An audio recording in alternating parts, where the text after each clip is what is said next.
Welcome to Micro, a podcast for short but powerful writing. I'm your host, Drew Hawkins.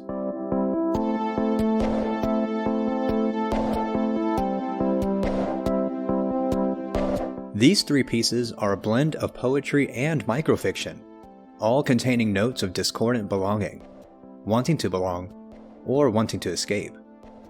They use a sense of place through setting and imagery to create these feelings.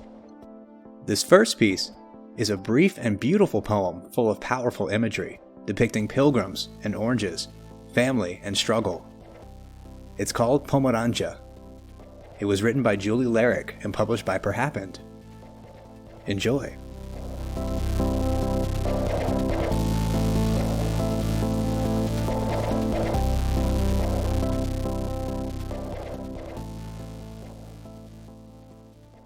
Pomorandža. Our family is a web of pilgrims, my mother tells me at dinner. They were pilgrims weeping into the river, frothing with rain and drinking up oranges. The oranges that Baca got for Christmas, squelching with juice and sour and sun. My mom asks if my grandmother would want to read an article about her family. Baca aged too quickly. She watched as pilgrims left iron shoes in the wake of the Danube.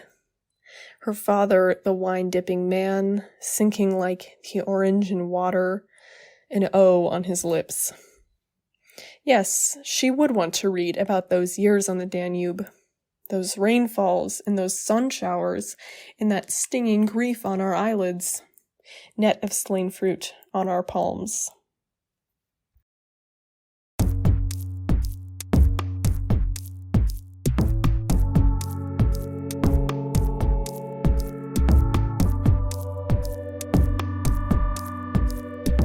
Julie Larick is a college student from Ohio who enjoys sewing, thrifting, and poeming.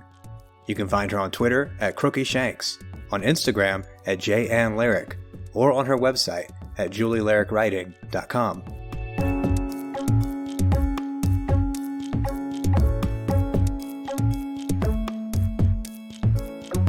Up next, language is central to this piece of microfiction, set in a construction site.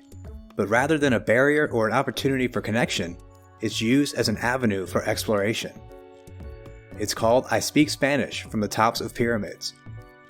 It was written by Christopher Bowen and published in Hobart on July 1st, 2008. Enjoy.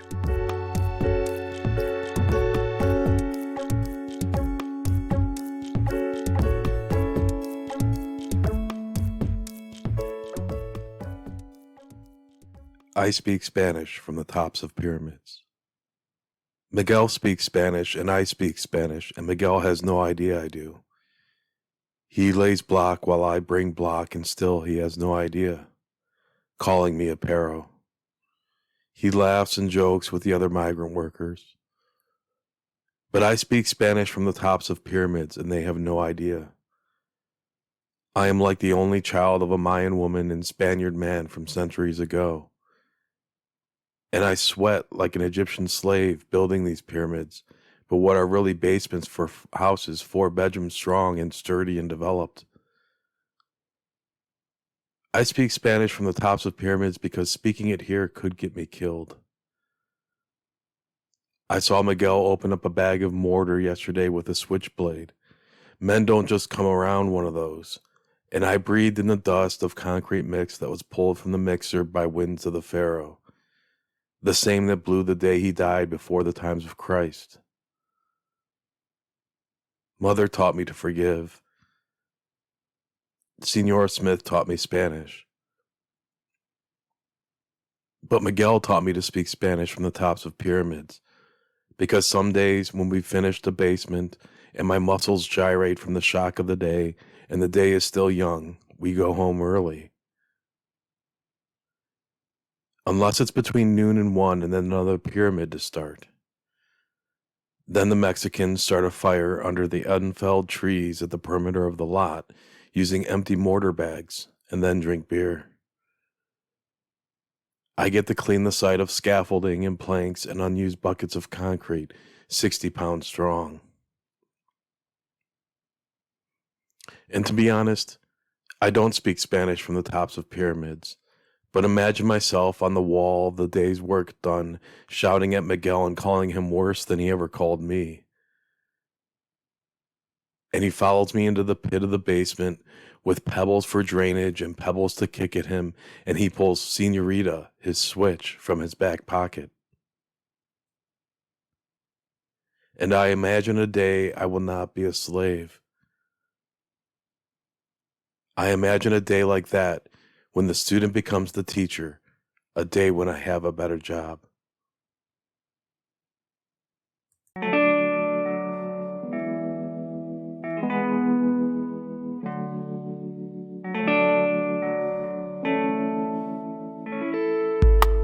Christopher Bowen is a Midwestern 40-something author, chef, and librarian. You can find him on his website at burningriver.info.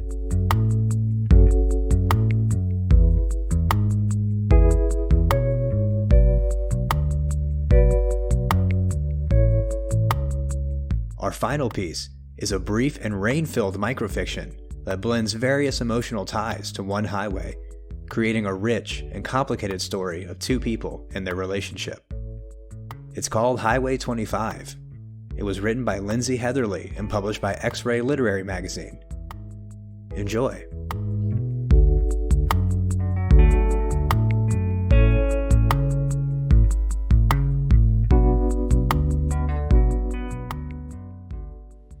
Highway 25. I remember that night we parked at the drive-in on Highway 25 and steamed up the windows before static on the AM station switched over to previews. Previews came before a raunchy college-age comedy, alternating between raindrop rivers and lip-locked intermissions that cut through windshield fog. Foggy windows were smeared by my gray cotton jacket through your steady hand. The hand that sat on my knee during a panic attack on the drive back. The drive through dark and rain and a flooded road too immersed for good traction on those two old tires. Tires that skidded across water when you asked if I was okay, and I just nodded my head. The head that bowed under the awning to get inside when we stripped each other of soaked clothing and I straddled your lap with my legs.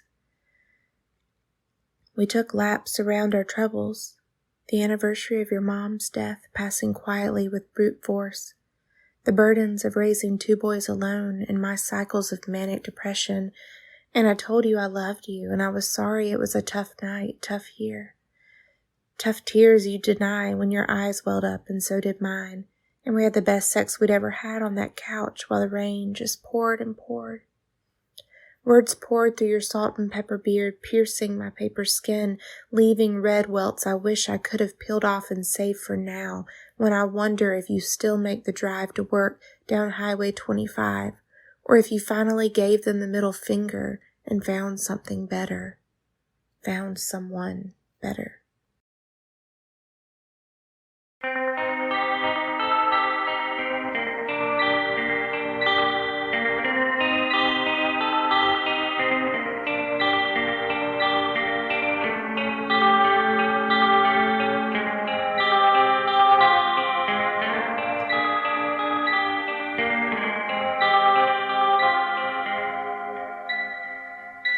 Lindsey Heatherly is a writer who lives with her daughter in Upstate South Carolina and works on staff as a nonfiction editor for Red Fez.